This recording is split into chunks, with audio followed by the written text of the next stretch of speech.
Casio Edifice EFB-730D is one of those watches that punches way above its price point. It features a vintage-inspired case shape, giving it a refined yet sporty look.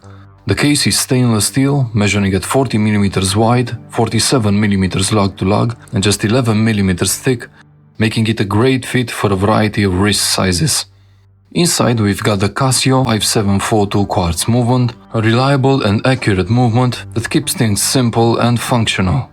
It runs on an SR920SV battery, which should last a good few years before needing a replacement. The watch has a screw-down case back, but no screw-down crown here, just a push-pull one. Despite that, it still offers 100 meters of water resistance, which is more than enough for daily activities. The bracelet is mostly solid links but with hollow end links, but Casio made them thick enough that they don't feel flimsy. There's virtually no play where the end links meet the case, giving it a premium, well-made feel. The clasp is stamped with 2 side pushers and 4 micro-adjustment positions. It's functional, it's secure, though not the most high-end option. Straight out of the box, the watch weighs 136 grams. Sized down for my 7-inch wrist with 2 links removed, it comes down to 131 grams. Sized down even more for a 6-inch wrist with another 2 links removed, the watch gets to around 100 grams, making it feel noticeably lighter but still substantial. The watch had on its own weighing about half that at 56 grams. The applied markers and well-finished subdials add a touch of elegance while keeping the Edifice sporty DNA. Overall, the build quality is solid for the price, but where this watch truly shines is in versatility, and we'll get to that soon.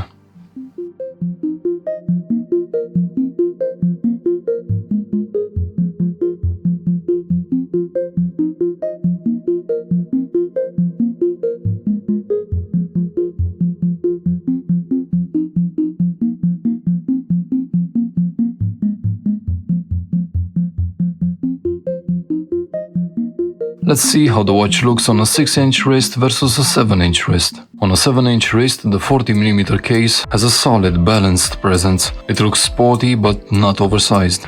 Now on a 6-inch wrist, you can see it still works surprisingly well. The compact lugs prevent overhang, and the slim case prevents it from feeling bulky.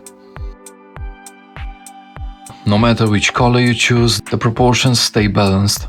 But whether you like a snug fit or something with a bit more wrist presence, this watch adapts nicely.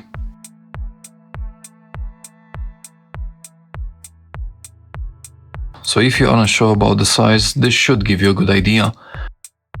It's right in that sweet spot, working well on both larger and smaller wrists. Now let's talk about the lume. The EFB-730D has some decent lume. But how does it stack up against some of the best in the game? We're putting it up against the Citizen Echo Zilla, the Seiko 5 and the Orient Camo. Right away, the Citizen, Seiko and the Orient dominate with their intense brightness. At the 5-minute mark, the Edifice is already starting to fade compared to the others. Now at the 10-minute mark, the Edifice is almost gone, at least to the camera. The Seiko and the Citizen are still bright, and the Orient is holding steady. At the 15-minute mark, the Edifice is pretty much gone. If your eyes are adjusted to the dark, the lume stays somewhat readable well into the morning. Now let's compare this Edifice to 3 other Edifice models: the EFB-730D W, the EFR-S107 and the EF-512D. At the 5-minute mark, the EF-512D is pretty much already invisible. At this point, you can just forget it has lume. By the 10-minute mark, the EFB-730D still hangs on, but the others have almost completely disappeared.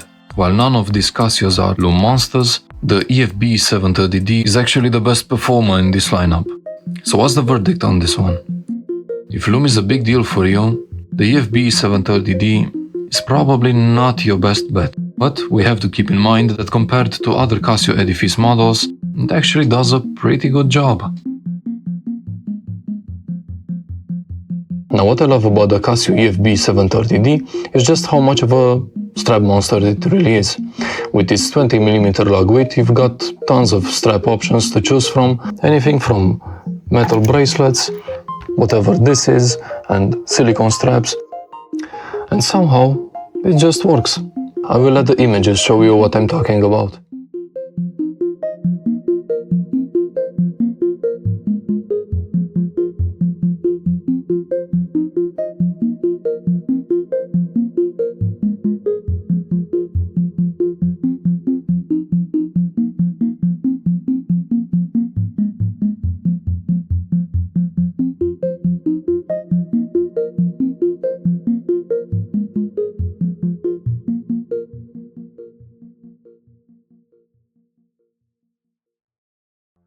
Now let's talk pros and cons, because no watch is perfect, but this one gets a lot right.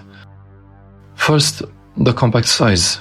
It's really wearable even for slimmer wrists, which isn't always the case with chronographs. Second, it's a true strap monster. You can throw almost anything on it and it just works.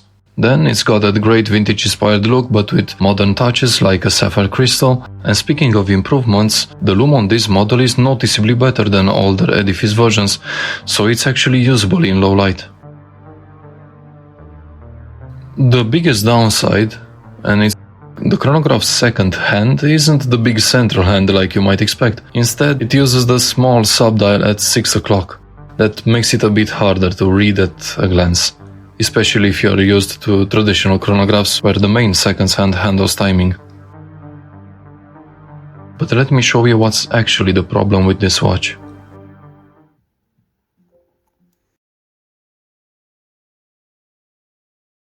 The chronograph hand doesn't snap back instantly when you reset it. Instead, it slowly tracks back to zero. Now this makes it impossible to time two events that happen in close succession one after the other.